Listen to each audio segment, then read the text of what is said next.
This is Living Catholic with Father Don Wolf. Living Catholic is a fresh look at issues confronting each of us today. This show deals with living Catholic, what that means for Catholics, as well as the impact on the rest of society.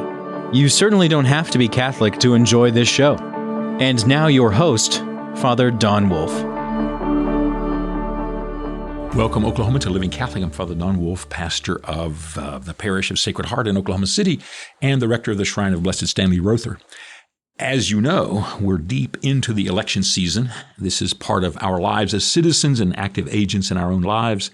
It's important for us to understand the elements of our opportunity to vote as we make our choices for those who will govern in our name for the years to come.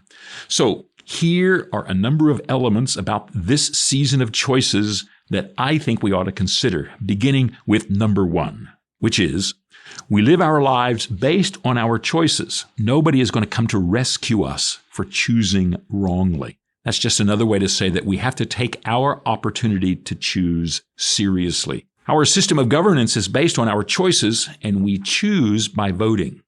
Those who win the election are the ones who will govern. That means we have a hand in making the choices for our future. Who we choose and the criteria of our choices matter. We're tasked with choosing well.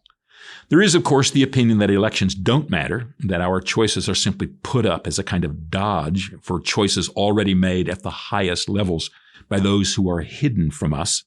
The conclusion of such an opinion is that voting doesn't matter and our choices as they're presented to us are meaningless. I've been reading that opinion for 50 years. The only difference in the author of the accusation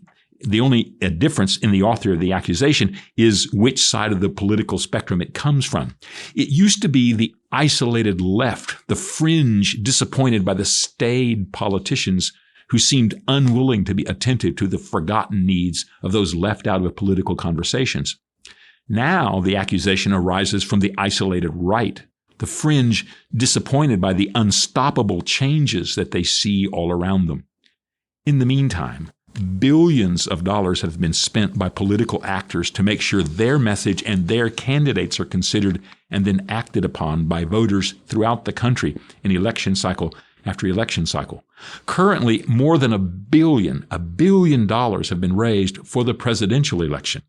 Apparently, it means something to somebody. Not only that, I haven't seen a lot of proof concerning the ironclad accomplishments of guaranteed office holders in the government. We stand at the bottom end of failed military interventions, useless social experiments, frustrated populist causes, dead-end movements, and anti-scientific and nonsensical policies, and obvious societal decline. I don't see a lot of proof of control by secret forces moving us all toward a particularly effective agenda for anybody's good. Our history over the last 50 or 100 years seems to be a combination of chance, struggle, luck, bravery, and cowardice in the face of intractable circumstances, all of which seems to indicate that we are not governed by angels or devils, but instead by men and women who are aiming at the art of the possible and achieving the meager harvest of uncompleted policies. All of which seems to indicate to me that who we choose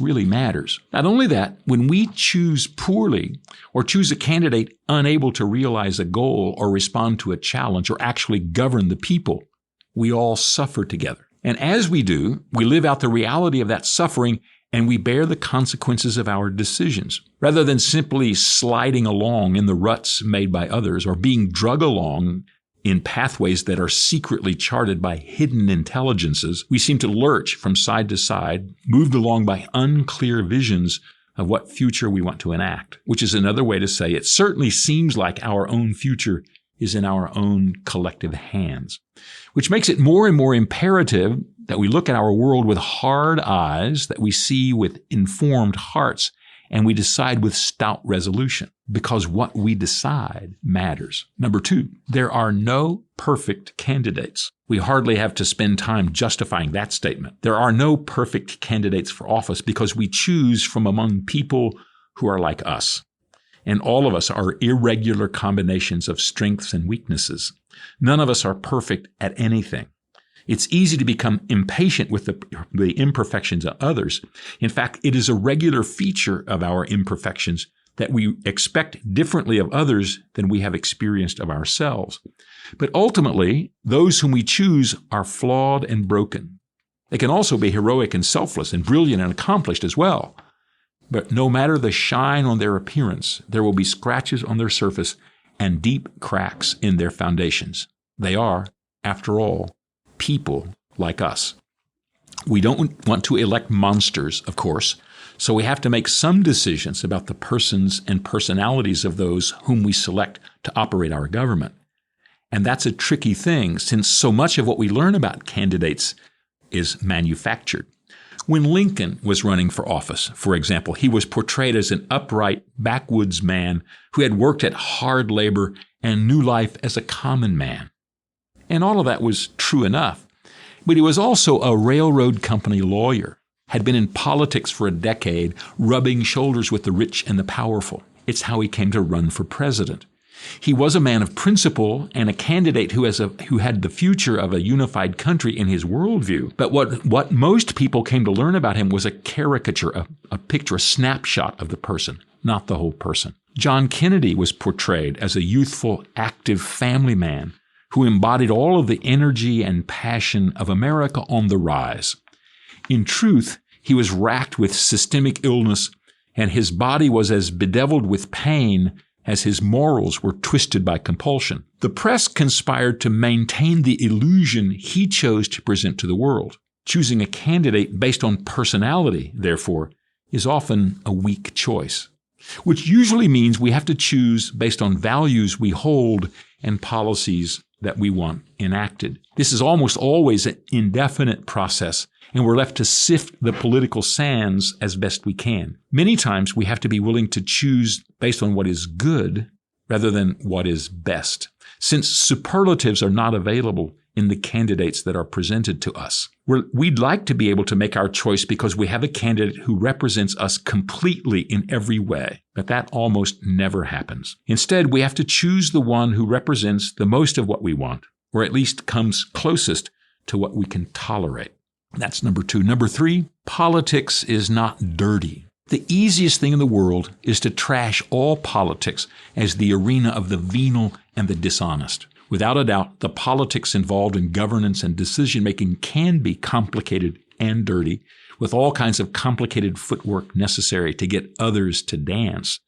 But all activity is just this way, since all activity involves the complicated dynamics of people relating to each other based on their experience and needs. Of course, there are those who presume everything can be settled and adjudicated in the simple and straightforward business of making decisions. But we all know, however, there's nothing easy about that. Just think of getting, 6 people to decide about where to go out to dinner. You know that John wants to go to the steakhouse because he always wants to go there. And if given the opening, he'll suggest it and urge everyone to choose it. But you also know that Jim dislikes the place and went last time only to placate his wife, Jane, because she didn't want to have a scene with John's wife, Joanne. You want to keep the group together, and you know that if you could all go to the nice Italian place together, everybody would actually enjoy themselves. So you try to make this happen, knowing all the while that reaching this goal is going to involve the give and take of negotiating with what can be said and remaining quiet about what can't be said. It's not nefarious or double dealing. It's not false or duplicitous. It's simply the way human beings operate together. When you delve into the operation of people making decisions for the common good of all, then you're involved in the dynamics of politics. As I tell the people all the time when we make decisions on the finance committee at the parish, just remember, what goes on when we make a decision about spending $2,000 at Sacred Heart is exactly what goes on in the committees where decisions about spending $200 billion in the National Congress. It's exactly the same dynamic with the same considerations and the same anxieties. Now, some people are better at it than others. There is no doubt. Some people are able to make things happen in ways we just can't see or appreciate. And some people are no good at it at all. They can't get any group to decide on anything together. The process is complicated and intricate, In just about every case, it's necessary. Of course, it can be manipulative and vain. It can produce resentment and misunderstanding. In some cases, those who achieve the consensus they long for value the wrong things and move in the wrong direction. But the process is political and necessary for any group activity to take place at all. And we should also note, this is as real in a small, closed, tyrannical group as it is in an open, benevolent association. Achieving common goals for the common good requires balance, vision, maneuver, and practice. I used to joke that the Pope, when he gets up in the morning, tells himself that if he had some real power there in the Vatican, that he could get some things done for the church. Of course, he has all measure of power and authority, but he works with an entire system of people and interests and powers that he has to take into account. After all, those with whom he works and those who enact the decisions of the church do so as agents of Christ, not simply representatives of the Pope. He has to bring them all along in his decision-making and he has to influence their desire to enact the vision that he has and has shared and developed with them. He knows there's more to life in the papal apartments than telling people what to do and then waiting for them to do it. He has to do what's political because it's a political vocation. It's a vocation. Leading society in governance and decision-making is a gift of the Spirit. As in many gifts, it's unevenly distributed and not always evident. But leadership and administration in all governance are gifts given by God for the whole community. We shouldn't diminish those who step forward to offer their leadership, and we should appreciate those who do offer themselves as leaders. They're performing a vital role in the life of the community. Good order and a well-functioning polity are essential to the good of the whole community. Not every person who puts himself forward deserves our vote, but we shouldn't deprecate those who do put themselves forward. One additional aspect of politics is that politicians are actively involved in completing the creation of the world. God did not simply finish everything and then throw Adam and Eve into the world to romp and to dance. Even in paradise, Adam was tasked with caring for the garden by preserving its order and completing the creation there by naming and distinguishing the animals. Adam helped to complete the creation that God had begun. So also do we, as we name and distinguish and decide and enact and do with what we're given and what's available to us. We do this collectively in society, and those who lead us in this activity are those politicians who are empowered to speak and act in our name. Their work is essential to the completion of the work God entrusted to all of us from the beginning. Number 4, we are political actors. Politics is not simply the domain of those who work in the halls of government full-time. All of us take part in the polity, and so all of us are participants in working for the common good. This means that all of us are to take some measure of responsibility for what happens in our lives and our communities. Political involvement often sounds so complicated, but it simply means that we care enough to make a difference in the places we occupy. If there are aspects of our society that are unacceptable and immoral, we're tasked with changing them or resisting them. Interestingly, it's the author Janet Smith, and she uses a description in one of her books about contraception that applies to this matter. She says that when a young man, for example, brings his firstborn child home from the hospital, he suddenly becomes aware of the life of the world that he's never noticed before. Looking into the face of this innocent child and knowing that it's now his job to bring this child up to be a responsible, God-fearing adult, the world suddenly becomes a new arena of concern. Before he became a father, he never noticed what the local school was like or what they taught there. Now, suddenly, the curriculum and the administration are something important to him. What books are in the local library takes on a whole new weight. Even how many movies are PG becomes a question he never thought about before, but now becomes a matter that he can no longer remain indifferent to. In all these issues, he suddenly discovers he's not a passive participant, but is compelled to become an active agent. If we're to make a world that is human in a society that matters, we're compelled to become involved at some level. After all, if not us, who? And if not now, when? If not alone, then together, or not at all. Closing the door, lowering the blinds so that nothing goes out and nothing comes in isn't an option. Choosing not to engage is to give another our power to determine our future and to make our choices. So we begin with what we know and what we can see. We have to get involved. Tip O'Neill famously said that all politics is local, and he was right, in that what we can know best and can affect best is local. It doesn't mean that we don't strive to influence and act on the higher levels, but we begin with what's familiar to us, with what matters to us. There was a famous bumper sticker that addressed drivers over the country for 10 years. It adverted that we should think globally and act locally. It invited us to consider the big issues, the ones that were a part of the national conversation and preoccupied everyone at the time, while at the same time acting locally to make a difference in the small scale in the limited part of the world that we're a part of. But that's a false imperative. We can't see every part of our lives, and we can't be responsible for every aspect of the world, even when it comes to the popular issues everyone is abuzz about. The essayist Wendell Berry turned the saying on its head. He insisted we should think locally and act locally. In his estimation, thinking globally is impossible.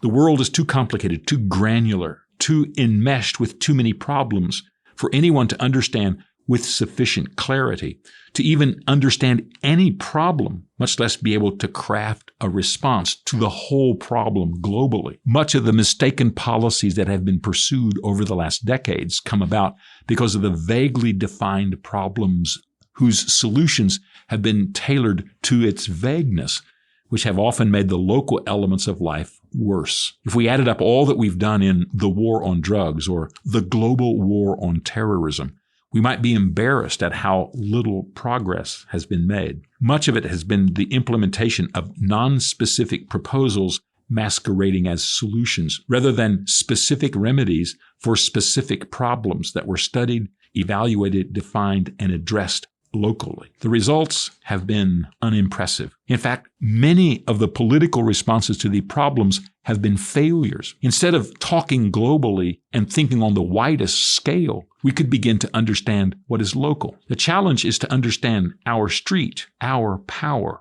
our place, our history, our possibility where we are. And then we go from there. For example, many of those who want to, quote, end oil by 2030, as just one slogan, don't know where the nearest bus stop is. They're ignorant of the economics of the local gas station. It's a mystery to them how many people in the neighborhood have electric appliances rather than gas. They don't know how old the cars in their part of the city are or what it would cost to replace them. They're clueless about what would happen to their neighbors in the wintertime if natural gas prices went up 50% or 200%, which is to say, slogans are easy to promote, especially if they're empty ideas. It's easy to propose simple solutions to complicated problems that are obvious, easy, straightforward, and wrong. Simple proposals allow everyone to ignore the need to know anything about the problem, even while they promote the solution. So what we have to do is learn the local. It was said that Franklin Roosevelt could get a map of the U.S. and begin with any city and draw his finger in any direction and tell you who the Democratic chair in each county was. Now, whether that was true or not, it was a story about Roosevelt being in touch with the people he represented. He may or may not have been a great president, but he was a great politician. He knew his people. When we act politically, we act locally. We act in the name of our neighbors in order to make a better world for ourselves and for them. If we choose not to make a better world according to the values that we enact, then we entrust others to make the world they choose and enact.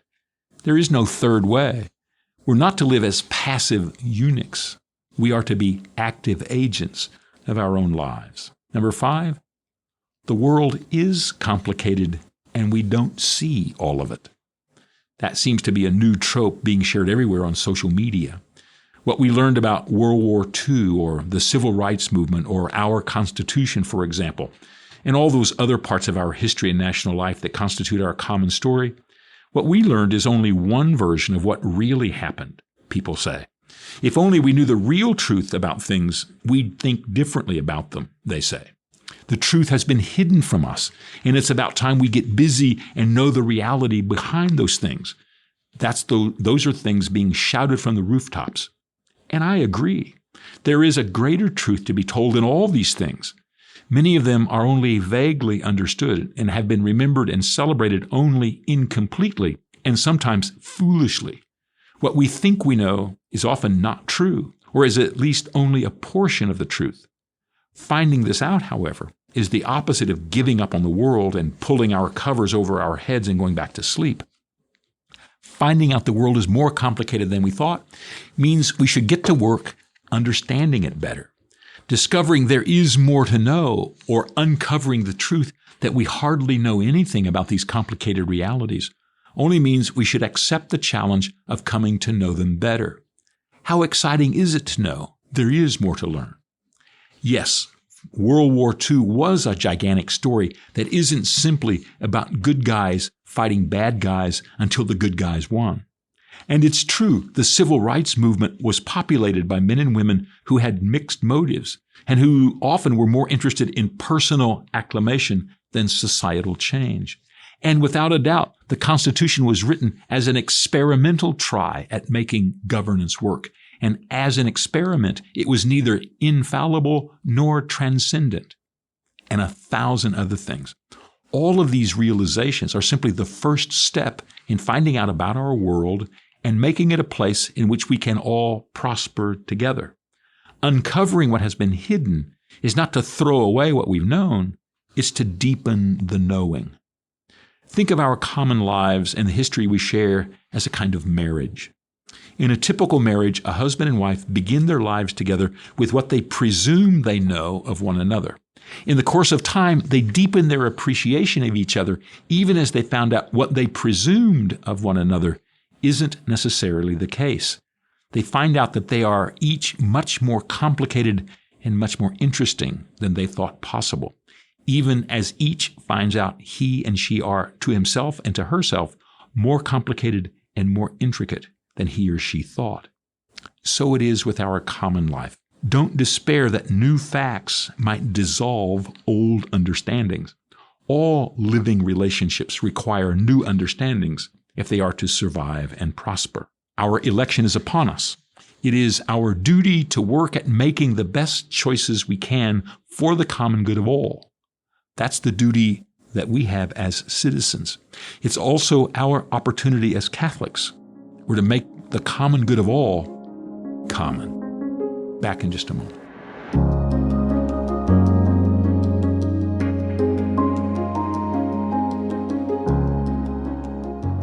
Welcome back to our final segment, Faith in Verse. I have a poem today called Ghost.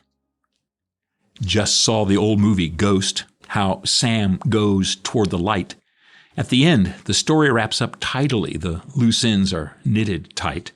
In eternity, he goes to wait for his beloved and those who surround him. Nothing in heaven is hard or dismissed. It's Hollywood's view of the end.